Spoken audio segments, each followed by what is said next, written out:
Kemudian terlihatlah seorang perempuan yang kini tengah berteriak tentang, apakah ada orang yang berada di sekitar sini. Namun, di saat dia berteriak mencari seseorang kini, hanya dia yang berdiri sendiri di atas sebuah pesawat yang rusak.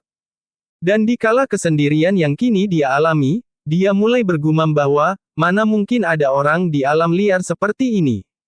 Dan tak lupa mengungkapkan bahwa, matahari hampir terbenam, akan lebih aman jika aku berdiam di dalam pesawat malam ini. Dia kemudian mulai memasuki sebuah pesawat yang telah rusak. Namun, di saat dia memasuki sebuah pesawat tersebut, kini pandangan wanita itu kini beralih menghadap ke sebuah suara, yang membuat dia penasaran akan asal dari suara tersebut. Lalu, di tengah sang wanita itu mencari asal suara. Kini Shin berpindah kepada Qin yang kala itu ditemani Geblek, dan di saat itu juga Qin masih mencari akan keberadaan orang, dan menanyakan akan suara yang dia keluarkan apakah ada orang yang mendengar. Di saat itu juga, Qin mengungkapkan bahwa, waktu telah berlalu begitu lama, jika pilot terluka saat jatuh, situasinya pasti kritis sekarang. Dan dia berinisiatif untuk harus menemukan titik jatuhnya secepat mungkin. Dan di saat dia bergumam, kini tibalah Qin dikejutkan dengan suara Geblek yang hanya Qin saja yang mengerti. Geblek menjelaskan bahwa, dia menemukan sebuah burung putih yang besar. Dan di saat itu juga, Qin mulai menyuruh Geblek untuk mengantarkan Qin menuju burung putih besar itu. Hingga tiba di suatu saat, kini Qin yang mencari menemukan pesawat yang jatuh, dia berteriak memanggil orang yang berada di sana. Dan, dia juga mulai mengungkapkan akan kekhawatiran pada kopilot yang mengendarai pesawat tersebut. Waktu telah berlalu, hingga tiba kini Qin mulai mencari pilot ke arah pesawat, dia juga bergumam bahwa, tidak ada darah di kokpit, sepertinya pilot hanya sedang pergi untuk sementara. Dia yang kini tengah berpikir pada saat itu, juga mulai menegaskan bahwa, meski pesawat ini terlihat sangat baru, modelnya memiliki kesan kuno. Sepertinya tidak ada radio untuk berkomunikasi dengan dunia luar. Hingga suatu kejadian telah dimulai, yang dimana dia terkejut ketika mendengarkan sebuah suara dari arah belakang Qin yang sedang berfokus berpikir. Dan sesat setelah Qin berbalik, kini dia diperlihatkan seorang wanita yang kini telah berlari dengan kecepatan penuhnya. Dan, di saat itu juga, seorang wanita itu mengungkapkan dengan rasa ketakutan kepada Qin, untuk dia berlari karena ada buaya yang kini sedang mengejarnya. Dan tepat saat itu juga, kini sebuah buaya muncul dari rawa-rawa, yang akan menyerang, dan sebuah notif sistem pun kini kembali muncul yang menginformasikan bahwa, buaya rawa dari genus Crocodilus, dengan panjang 4-5 meter dan berat hingga 1 ton. Biasanya merayap menggunakan bagian perut, dan juga bisa berjalan dengan cepat. Kaki buaya berukuran besar dapat mencapai kecepatan 16 km per jam. Jika berenang di air dengan menggerakkan badan dan ekor, bisa mencapai kecepatan 32 km per jam namun kecepatan ini tidak bisa dipertahankan dalam waktu lama selain rawa, buaya rawa juga menghuni sungai, telaga, dan lahan basah lainnya, serta suka berpindah-pindah di perairan dangkal dengan kedalaman kurang dari 5 meter. Lalu, sembari Qin masuk ke dalam pesawat, dia juga bergumam bahwa, melawan buaya di daratan sama saja dengan cari mati. Hingga di saat dia masuk ke dalam pesawat sebuah uluran tangan dia keluarkan, dan menyuruh sang wanita itu untuk meraih tangan yang dia ulurkan. Hingga tiba di mana, sebuah uluran itu disambut baik oleh wanita yang dikejar buaya. Dan sebuah tangan yang kini telah tergenggam, kini Qin berusaha menarik wanita itu untuk masuk ke dalam pesawat, dengan sebuah buaya yang kini mengejarnya. Lalu, kejadian tak terduga terjadi, dikala wanita itu kini tiba-tiba terjatuh masuk ke dalam pesawat. Dan kejadian yang tidak bisa admin jelaskan pun telah terjadi. Yang dimana di saat mereka terjatuh, hal romansa yang bahagia kini telah dialami Qin kala itu. Namun, kebahagiaan itu, kini terhalang oleh sebuah benturan dari ekor buaya yang kini mencoba mendobrak badan pesawat. Hal itu pun kini membuat Qin bahagia untuk sesaat, dan dari kejadian itu pula sang wanita meminta maaf kepada Qin. Dan setelah itu, dikala insiden itu terjadi, kini wanita itu menanyakan tentang apa yang terjadi kepada Qin. Namun, Qin hanya menjawab dengan kebahagiaan sementara, untuk melihat apa sendiri apa yang telah terjadi. Hingga kini wanita yang telah melihatnya, dengan rasa ketakutan mengungkapkan bahwa Qin dan wanita itu telah terkepung oleh banyaknya buaya yang menyerang. Lalu, Qin dengan ketenangan yang dia miliki, dengan sebuah busur kini dia mengungkapkan bahwa, mengapa buaya-buaya ini begitu ganas. Tak disangka mereka langsung menabrak pesawat, dan menurut Qin, itu hal yang tidak baik jika terus seperti ini.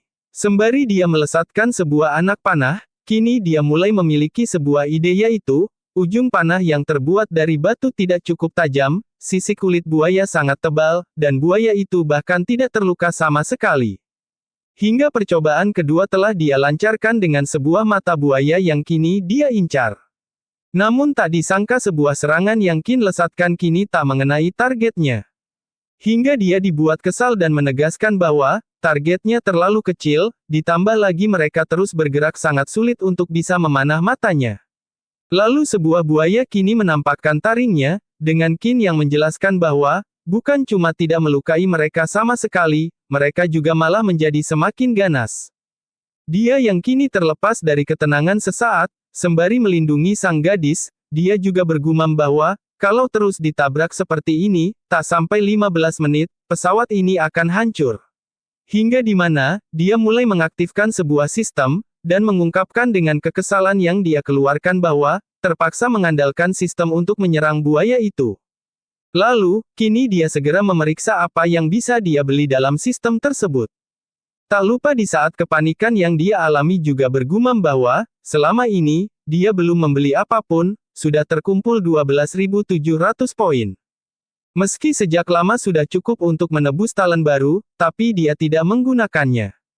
Karena setiap jenis talent adalah kartu penyelamat hidup, hanya ketika krisis yang sebenarnya tiba, dia baru akan tahu mana yang paling berguna. Seperti keadaan saat talent yang berhubungan dengan memanah adalah, Blessing of Centaur talent, bakat manusia kuda.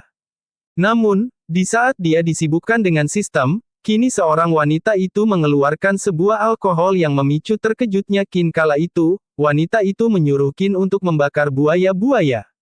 Namun, Qin mengungkapkan bahwa, itu adalah air yang penting. Wanita itu yang mendengar Qin kini mulai mempertanyakan tentang apa yang Qin bicarakan. Namun, dia langsung menyuruh wanita itu untuk memberikan sebuah api kepada Qin.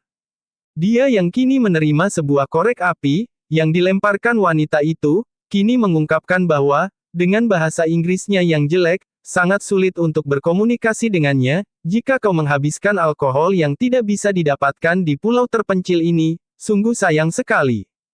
Namun, Qin kini berpikir lain, dengan sebuah sistem kini dia berinisiatif untuk Qin saja yang akan mengatasi buaya-buaya itu.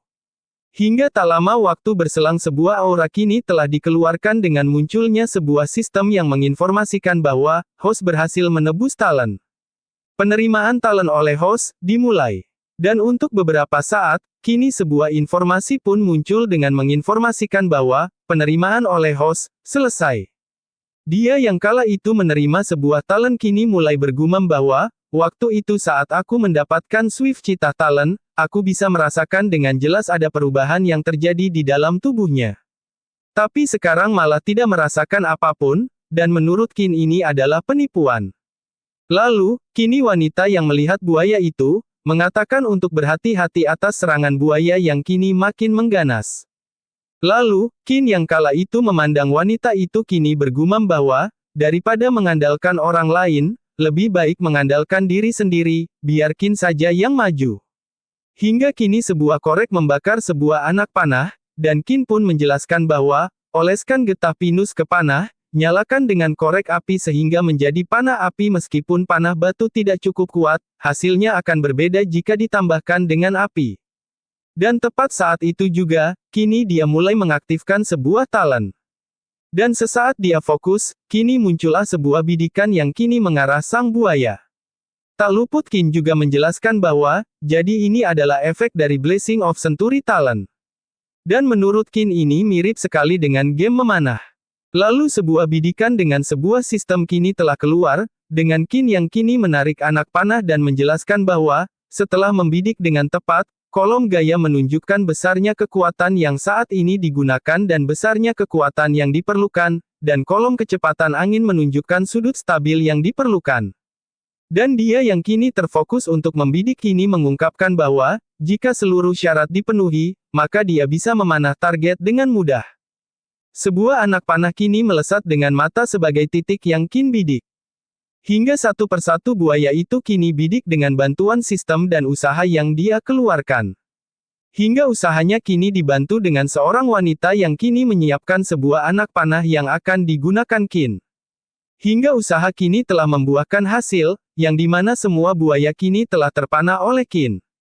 Dan dari kejadian itu, buaya kini mulai melarikan diri dibuatnya.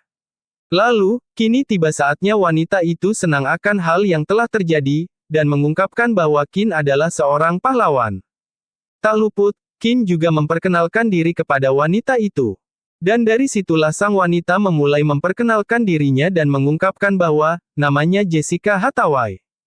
Lalu, menanyakan kepada Qin bahwa, kita sedang berada di mana? Selain kita, apakah masih ada orang lain? Namun, Qin malahan berkata lain dengan mengatakan, maaf, bahasa Inggris kurang bagus. Dan mengungkapkan kepada Jessica apakah bisakah dia bicara lebih lambat. Namun dia malahan menanyakan kepada Qin bahwa, apakah Qin mengerti bahasa Jepang, atau Qin bisa bahasa Korea? Jessica juga bergumam bahwa, jangan-jangan Qin orang Tiongkok. Tetapi orang Tiongkok yang pernah kutemui semuanya memiliki kepangan yang sangat panjang.